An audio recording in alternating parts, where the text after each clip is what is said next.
नेता बनने के लिए अच्छा माहौल है मुझे भी। तो बाड़मेर की जो मेजर समस्या हमने देखी कि यहाँ से जयपुर जाना बहुत मुश्किल है। मैं जयपुर से आया, मैंने देखा है रात में मुश्किल कितना है। आइडिया दी थी कि इस बार आप आईएएस का करो, 2-3 साल के बाद मैं खुद आईएएस के लिए आपको मदद करूंगा कि आपको आईएएस का सेंटर भी यही बनाना है। क्यों, इसकी जरूरत क्यों है? आजकल एक तो सब कुछ ऑनलाइन हो चुका है। भाई गडरा वाले को कभी नहीं लगना चाहिए कि दिल्ली का बच्चा ही आईएएस बन रहा है, नहीं लगना चाहिए ऐसा। सुंदरा वाला लड़का नहीं हो सकता आईएएस, हो सकता है। अरुणाचल के बच्चे भी आजकल आईएएस होते हैं, बस हमारे तक वो न्यूज आई नहीं है, बट काफी पॉसिबल है। तो बाड़मेर में कोई भी सेंटर बनेगा तो आसपास के 4-5 जिले, जो अभी बहुत जिले यहाँ वैसे भी, तो 8-10 जिलों को फायदा तो होगा ही होगा। होगा कि नहीं? प्रॉब्लम आज आप हूं, मैं हूं, इंग्लिश किसी को नहीं आती। अब इंग्लिश में इनको इंफीरियरिटी कॉम्प्लेक्स बोलते, हिंदी में क्या बोलते पता नहीं, न्यूनगंड हम लोग मराठी में बोलते हैं। तो ये चीज हमेशा रहेगी। मैं जैसे आप लोग यहाँ इंग्लिश में, हम लोग भी भाई यूपीएससी में इंग्लिश में इंटरव्यू देना, वहां आदमी डर ही जाता है। ढोलपुर हाउस जहाँ पे यूपीएससी का इंटरव्यू होता है, जो राजस्थान का ही हाउस है समझ लो आप, वहां पे आदमी डर ही जाता है। कितना भी आदमी पढ़ा लिखा हो, कितनी भी कुछ आती हो, तो ये होगा ही होगा। तो इंग्लिश नहीं आती डजंट मैटर। काफी लोगों ने प्रूव कर दिया आपको कि बहुत ज्यादा इंग्लिश आने की जरूरत नहीं। बट यस, एग्जाम के लिए 100 नंबर का पेपर में से बात कर रहा था कि वो बहुत मैटर करेगा। कंपटीशन है, हम वहां 20-30 नंबर में पीछे रहेंगे, 100 में से 5 या 10 नंबर आएंगे तो हम जयपुर या फिर सीकर वाले लोग जो ज्यादा पढ़े लिखे उनसे पीछे रहेंगे ना। सिंपल बात है। तो जहां पीछे रहेंगे वो नहीं स्ट्रांग कर रहे थे, जो स्ट्रांग है उसको और स्ट्रांग बनाओ। मैं खुद की स्टोरी कहना चाहूंगा। मैंने 5 यूपीएससी के इंटरव्यू दिए। लोग 5 प्रीलिम में देते, मैंने 5 इंटरव्यू दिए यूपीएससी का। अच्छी बात भी नहीं और बुरी बात भी नहीं है। जिसमें से एक सीखना है कि मुझे कभी इंटरव्यू में नंबर नहीं आते थे, 150, 160, 140 ऐसे आ रहे थे। तो हमें पता चला कि हम, चलो पर्सनैलिटी में प्रॉब्लम या कुछ भी हो जाए तो क्या कर सकते हैं। अब इंटरव्यू में नहीं आ रहे तो हम लिखने में, तो फिर जब लास्ट अटेम्प्ट में सिलेक्शन हुआ तो उसमें मैंने राइटिंग में ज्यादा इंप्रूवमेंट किया, ऑप्शनल चेंज किया, काफी प्रयोग किए।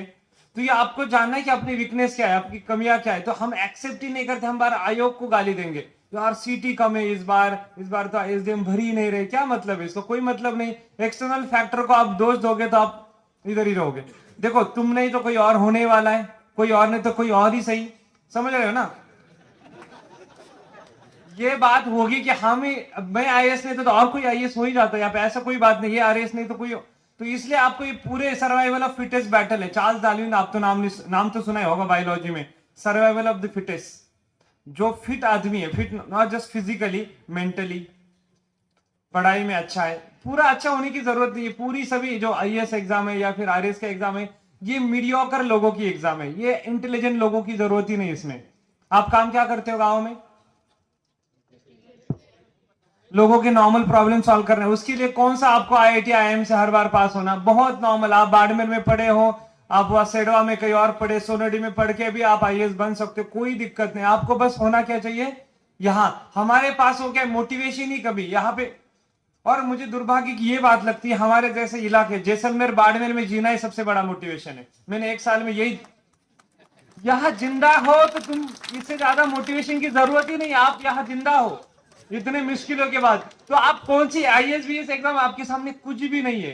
आप सोच से इतने स्ट्रांग हो, यह हंसने की बात नहीं है। मैं अपने एक्सपीरियंस साथ और एक साल रहने के बाद में बोलो कि बाड़मेर में ना, वैसा नहीं कि अब काफी सुविधा है, सरकारी योजनाएं, वो काम तो हम कर ही रहे, बट फिर भी बचपन से ये अपने वाला पहले जनरेशन, आपका जनरेशन 15-20 साल इतने दिक्कत देखी, तो प्रिपरेशन इतना टफ है क्या?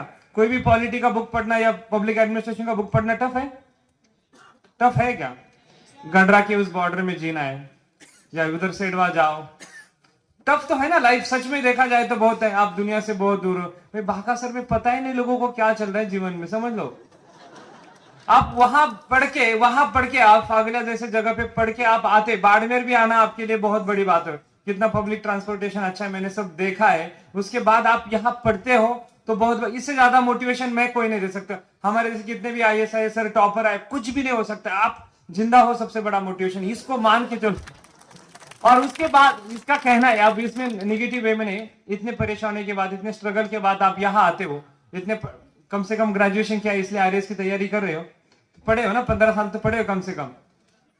तो उसके बाद क्या दिक्कत है भाई? बस 1-2 साल अच्छे से पढ़ लो, और यहाँ को आपको एकदम लोकल में 1 साल 1.5 साल का जो कोर्स चलेगा सिलेबस के हिसाब से, पूरी एग्जाम चलती है। सभी लोग यहाँ पे जो सक्सेसफुल है, सक्सेस सक्सेस क्यों है? सप्लाई डिमांड है। मैं सक्सेस को क्या मानता हूं? Supply demand. हाँ हाँ, संतुलन बनना चाहिए भाई। आरपीएससी वाले कुछ पूछ रहे, हम कुछ और करें, सक्सेसफुल हो जाएंगे क्या? नहीं। इकोनॉमिक्स की ये थ्योरी है, सप्लाई और डिमांड। भाई कभी प्याज महंगा हो जाता है या फिर अंगूर महंगे, क्यों हो जाते हैं? डिमांड बहुत है, सप्लाई कम है। अब आरपीएससी की, आरएस की डिमांड क्यों है ज्यादा? सप्लाई कम है, लोग करने वाले लोग कम है, तो तुम्हारी बहुत जरूरत है, बट कैसे लोगों चाहिए? उसमें भी लोगों का कंपटीशन बढ़ गया, ऑब्वियसली पॉपुलेशन अपना बहुत ज्यादा है, जॉब भी बहुत कम है, तो इसीलिए आपके पास ये होगा। तो सिंपल बात है, कंपटीशन में सप्लाई डिमांड जो फॉलो करेगा, और डिमांड जानोगे आप, प्रीवियस ईयर पेपर है आपके पास, कोचिंग में आपको कुछ मटेरियल मिलेगा, वो पढ़ना ही पढ़ना है, उसमें से आधी चीजें आपको रट्टा मारनी पड़ेगी। आप कितना भी रैशनल एजुकेशन सिस्टम में जाके जाओ, आपको कुछ चीजें याद ही करनी। भाई 1950 में क्या हुआ है, 1650 में महाराणा प्रताप के टाइम पे क्या हुआ इवेंट, आपको याद तो करना ही पड़ेगा। समझ रहे ना? ये केराडू टेम्पल है, किसने बनाया पता है आपको? याद करो, समझ लो। ये अब उसको थोड़ी तुम ऐसा लॉजिक तो कुछ याद नहीं है ना, कुछ चीजें ऐसे करनी पड़ेगी आपको, और दिन में ऐसा टाइम कर लो कि 3 ऐसे स्लो पेस वाला काम, एक में बहुत एक्टिव लर्निंग की, भाई 2 से 3 घंटे मुझे हिस्ट्री पढ़ना है, भाई सत्यशोधक समाज की स्थापना किसने की, ऐसे जो है फैक्चुअल चीजें वो याद करनी 2 से 3 घंटा। और बाकी ये 1 या 2 सब्जेक्ट आप दिन में रखो, मुझे लगता है कि थोड़ा डाइवर्सिफाइड रहेगा, बोर भी नहीं होगे पूरे पढ़ाई में। और बाकी जो अब यहाँ मोटिवेशन तो आपको मुझे लगता है बहुत ज्यादा है, आज ओवरडोज हो गए ना, ओवरडोज इतने, ये जो सही बात है, आप जैसे करते हो, मैं भी इस प्रोसेस से गया, किसी को सुन लिया, कोई टॉपर को सुन लिया, और मेरे साथ क्या होता था, जैसे नंबर अटेम्प्ट बढ़ते गए, कोई तीसरे अटेम्प्ट में आईएएस बना तो वो मेरा रोल मॉडल है, नेक्स्ट अटेम्प्ट में फेल हुआ, फोर्थ अटेम्प्ट में जो आईएएस बना है वो रोल मॉडल है। रोल मॉडल चेंज होते गए, मोटिवेशन के सोर्स चेंज होते, बट आपको खुद को अंदर से मोटिवेशन होना बहुत जरूरी है। तो मुझे लगता है मैं आईएएस बना हूं आईआरएस के कारण। जब मैं आईआरएस सर्विस में था, ट्रेनिंग में था 2018-19 में, तो मुझे लगा कि यार मुझे और कुछ करने की इच्छा है, मैं कुछ और कर सकता हूं। मैं जिस काम के लिए प्राइवेट सेक्टर का जॉब छोड़ के आया था, तो मुझे लगता है कि ये इसमें मिल नहीं रहा है मुझे, ये मोटिवेशन बहुत काबू था। 2019 तक मुझे आईएएस बनना ही नहीं था बेसिकली।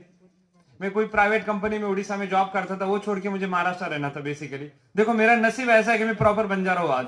मैं छोड़ा था उड़ीसा महाराष्ट्र आने के लिए, महाराष्ट्र स्टेट सर्विस दिया, उसमें भी सिलेक्शन हुआ, बट आदमी रुकता है ना, तू चल किसी लिए हताश है, इस चक्कर में हम बहुत आगे निकल सके। फिर दिल्ली गया, दिल्ली में जाके आईआरएस बना, मुझे लगा ठीक है, क्योंकि आईआरएस के लिए महाराष्ट्र में बहुत पोस्टिंग है, मुंबई है, पुणे, बड़ी बड़ी सिटी है। बट फिर आदमी, पता ही आदमी तो पागल है, रुकता ही नहीं, ये दिल मांगे मोर टाइप। फिर अटेम्प्ट दिया, फिर कहा आया राजस्थान, और राजस्थान में कहा आया, और बाड़मेर में कहा सेडवा गडरा। समझ लो, मैं तो इंडिया उस तो कोने से इस कोने तक, बट क्यों यहां क्यों रह पाया, या फिर काम करने का मजा कैसे आया? क्योंकि मुझे लगता है इस काम के लिए मैं आया था। मुझे लगता है मुझे बोलने की बहुत आदत है पहले से ही, लोगों में रहना अच्छा लगता है भाई। आधे प्रॉब्लम मुझे समझ में भी नहीं आते थे, आधे प्रॉब्लम में सॉल्व भी नहीं कर पाया, कुछ भी रीजन हो सकते, कुछ लीगल रीजन, पॉलिटिकल रीजन, कुछ भी रीजन हो सकते थे, बट काम करने का मजा आता है। जब तक आपको जो हुआ है ना मोटिवेशन, प्रेरणा का स्रोत आपका खुद नहीं होना, तब तक भाई आपके माँ बाप से ज्यादा प्रेरणा कोई दे नहीं सकता आपको, है ना?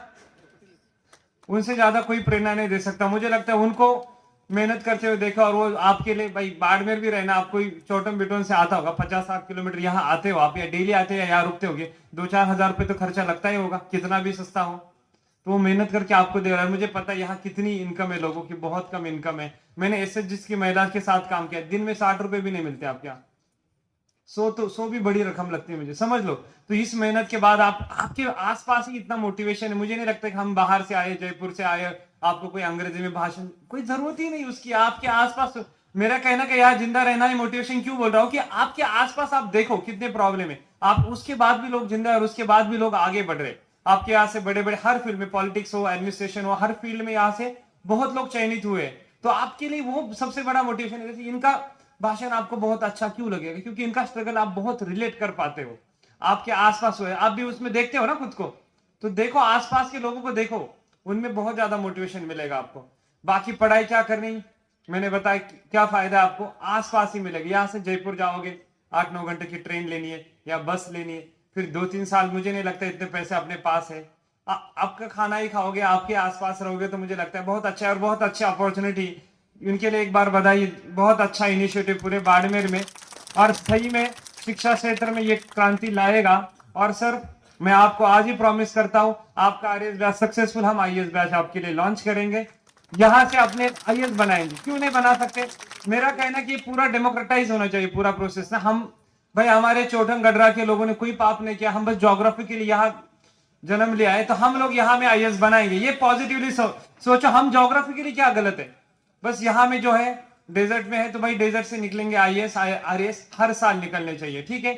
और इसके लिए हम लोग मेंटर सपोर्ट क्या भी बोल सकते, कुछ भी करने के लिए रेडी है। थैंक यू सो मच मुझे ये चांस देने के लिए।